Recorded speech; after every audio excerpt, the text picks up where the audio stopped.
হঠাৎ করে কালকে আমাদের একটা কাজে যেতে হয়েছিল কলকাতা ঢোকার মুখে শুরু হলো মুষলধারায় বৃষ্টি। গাড়ি কিছুতেই এগোতে পারছিল না, কারণ এতটাই জোরে বৃষ্টি হচ্ছিল, ড্রাইভারদা কিছুই দেখতে পাচ্ছিলেন না। কিছুক্ষণের মধ্যে রাস্তা নেই, চারিদিকে শুধু জল আর জল। কালকের বৃষ্টিতে কলকাতার চেনা ছবি যেন এক মুহূর্তে বদলে গেল।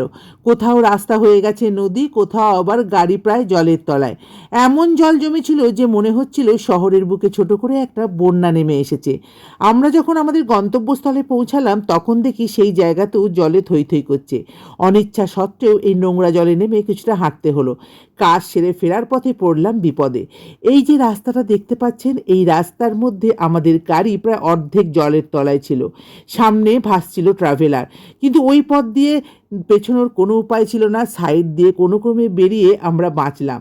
কিন্তু কি হবে, তার মধ্যে গাড়ির ব্যাটারিতে জল ঢুকে যাওয়ার জন্য 2.5 ঘন্টা মতো গাড়ি ছিল স্তব্ধ। এই দুর্ভোগের মাঝেও কেউ ছাতা নিয়ে হাঁটছে, কেউ চায়ের দোকানে দাঁড়িয়ে একটু গরম চায়ের কাপে স্বস্তি খোঁজার চেষ্টা করছিল। হয়তো এটাই কলকাতা। কষ্ট আছে, আবার সেই কষ্টের মাঝে জীবনের গল্পও আছে।